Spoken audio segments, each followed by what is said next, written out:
Uma boa notícia sobre mulheres, mas infelizmente o noticiário tem sido trágico, né? O desembargador Magid Lawar, do Tribunal de Justiça de Minas Gerais, manteve condenações por estupro de vulnerável em 5 decisões. Ele rejeitou a tese de consentimento de menores de 14 anos. Mas no início desse mês adotou entendimento contrário ao absolver um homem de 35 anos acusado de estuprar uma menina de 12, argumentando que eram jovens namorados e formavam um núcleo familiar.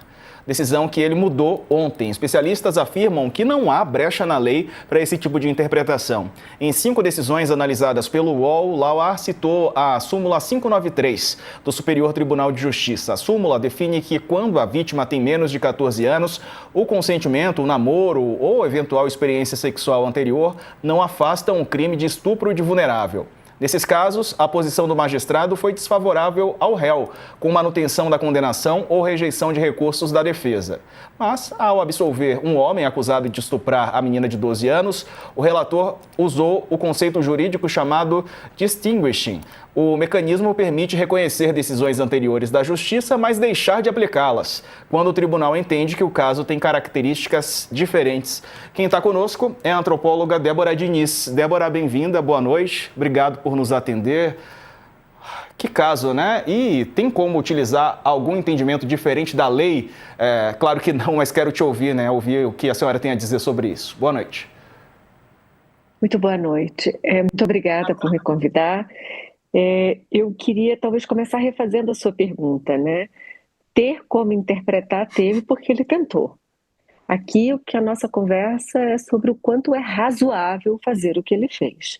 Então, o tremendo impacto na opinião pública não só mostrou uma incoerência jurídica, como uma ausência de fundamento ético, de proteção, de uma consistência da mais rasa. E quando nós vamos abrindo os argumentos, porque eu repito, a decisão ela deveria se manter em segredo de justiça, porque nós estamos falando de uma menina, então nós continuamos mantendo o debate público com os fragmentos dessa decisão, todos eles são não apenas superficiais, como rasos na sua fundamentação. Como qualquer tese que venha sustentar se ela já era ou não era iniciada em vida sexual, ou seja, se ela já era ou não era vítima de violência, é a maneira correta de nós descrevermos. Se ela consentiu ou não consentiu, novamente é um equívoco. Se ela foi de tal forma coagida a fazer afirmações que poderiam sugerir um falso consentimento. Ou seja, aqui me parece que nós abrimos um debate público muito importante. Verdade. Dani? Professora, é um prazer falar de novo com a senhora aqui no All News. É pena que sempre em meio a temas que nos cortam, né, tão profundamente, né? Esse caso realmente me encheu de nojo, de vergonha, assim. Eu queria falar um pouco sobre esse fenômeno da relativização do estupro de vulnerável, né? A gente viu que no próprio Tribunal de Justiça de Minas Gerais existem precedentes. O Superior Tribunal de Justiça, segunda mais alta corte do Brasil, já prestou esse desfavor à sociedade e agora há uma mobilização no sentido contrário, né? De, via Congresso, inclusive, se vedar qualquer tipo de relativização de estupro de vulnerável. A lei é cristalina, menor de 14 anos não pode ter relação sexual, porque é considerado estupro sem capacidade de consentimento. Eu queria que a senhora explicasse com relação às pesquisas que faz, né? Para quem não acompanha, a professora tem uma gama enorme de achados, de estudos, de pesquisas sobre violência contra a mulher, violência de gênero. O que é que tem provocado? Por que o judiciário tem se sentido livre, homens, juízes principalmente, né? O único voto contrário à primeira interpretação, para usar uma palavra amena, do desembargador Magid, ele próprio agora alvo de acusação de assédio, foi de uma desembargadora, né? Por que a nossa magistratura tão masculina tem se sentido à vontade para poder relativizar algo tão grotesco, né? Que tem como centro a garantia da defesa, né? Da infância e da juventude. Obrigada, Dani. A sua pergunta é muito importante porque ela traz, talvez, duas formas de nós pensarmos como respondê-la. Por um lado, o que está acontecendo no judiciário? Quem são esses homens que têm essa ousadia de julgamento? Porque é de uma ousadia tremenda, porque é uma relativização, como diz você, ou seja, uma flexibilização de uma proteção em defesa de homens. Então, nós estamos falando de homens em uma posição de poder e mando que estão protegendo outros homens. Mas eles estão falando de quem? Eles estão falando de meninas pobres, eles estão falando, na maior parte das vezes, de meninas em famílias vulneráveis, se não meninas negras. Então, nós estamos falando de uma adultização da pobreza. E nós vemos isso com alguma frequência sobre meninos negros. Então, quando nós vamos aplicar defesas e proteções fundamentais, Perfeita. ou mesmo concepções de direito penal, e falamos dos meninos, nós temos uma mão muito pesada. E sobre as meninas, é no campo da sexualidade. Carla. Doutora, obrigada por estar aqui com a gente. A gente viu também que que essa decisão, né, tem outros históricos, né, não é inédita no Brasil. Como é que a gente pode, como é que a senhora vê uma chance de moralização, aproveitar essa repercussão desse caso para que a gente possa provocar a sociedade para educar também crianças? Enfim, não sei como é que a senhora pode ver que a magistratura pode ajudar nessa educação também, né? Enfim, se uma autocontenção, se a exposição de novos casos, enfim, dessa discussão.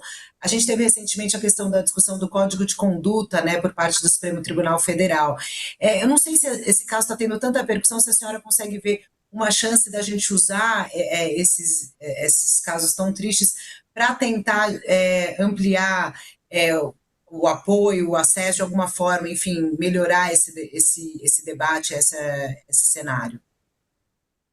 Carla, nós já mudamos.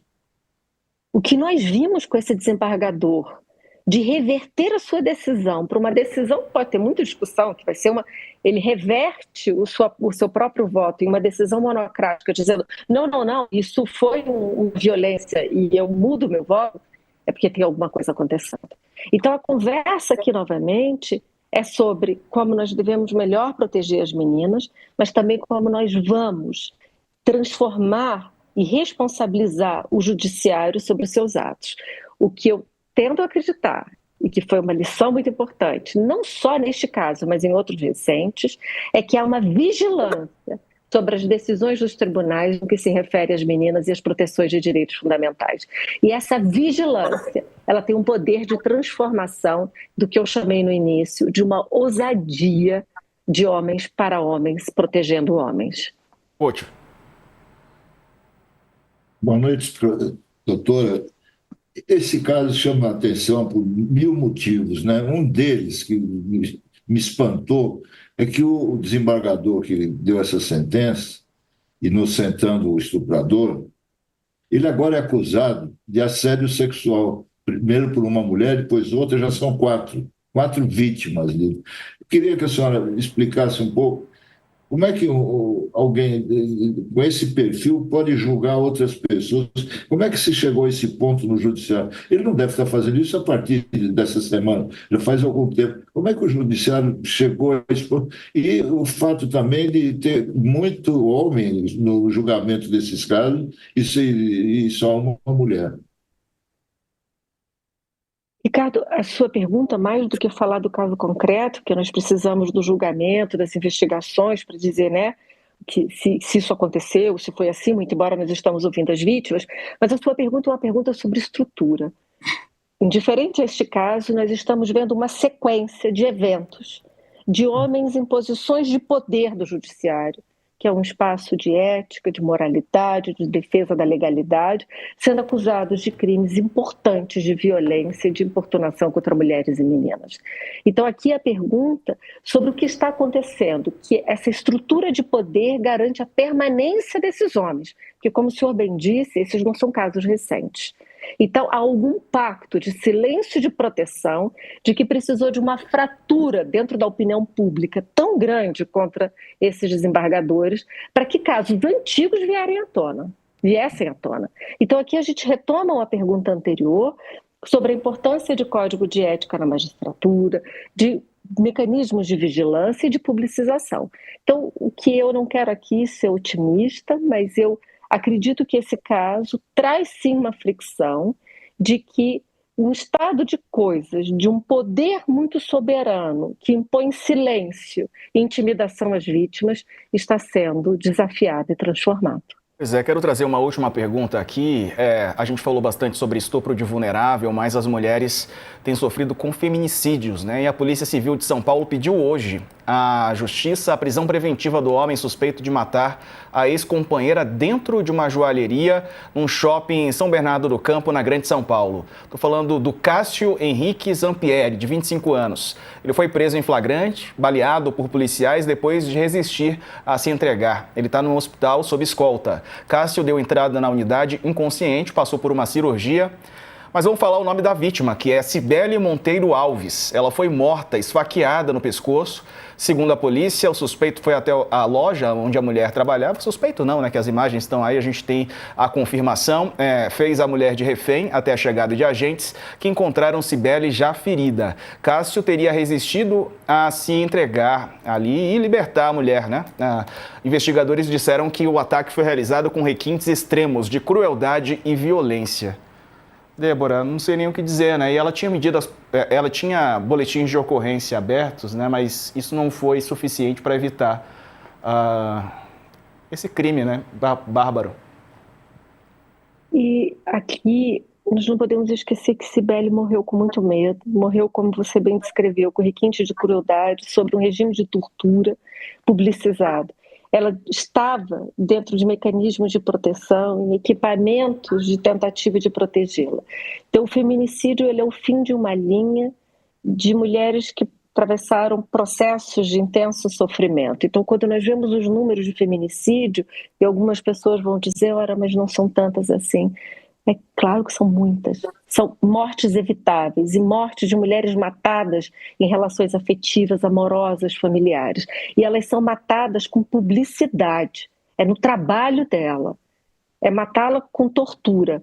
Então, eu tenho toda a solidariedade à família de Cibele e que nós possamos cada vez mais, como você fez hoje, nomeá-las, mostrar o quanto nós não queremos viver em um mundo em que as mulheres são matadas simplesmente por serem mulheres. Ouvimos aqui a antropóloga Débora Diniz. Débora, obrigado, professora, pela entrevista. Um abraço para a senhora. Abraço a vocês. Valeu. Obrigado. Dani, que coisa esse caso aqui do ABC, né? Horroroso. Sabe que eu estava ouvindo a professora falar, né? E me lembrei de um vídeo que ontem eu assisti na rede social de uma moça que, aos prantos, né, dizia, sabe como é que homem que bate em mulher vai preso no Brasil? Quando mata. Ela levou, segundo ela, né, depois, com o próprio rosto, né, usando as redes, ela mostra imagens do circuito de segurança que ela botou dentro de casa, né, para poder espelhar, registrar os espancamentos. Ela foi até a delegacia menos de 5 horas depois de ter sido espancada e ela nas imagens você vê que ela é enforcada, ela é sufocada, ela toma soco, ela toma chute, ela tem a integridade sexual dela ameaçada e nada acontece feijoada, né? Assim, é difícil, Diego, é muito difícil viver num país que, de novo, né? Algumas pessoas enchem o peito de orgulho para maltratar mulheres, para vilipendiar mulheres, para desqualificar mulheres pelo físico, pela roupa, por tudo, né? Na verdade, por existir, né? Por existir.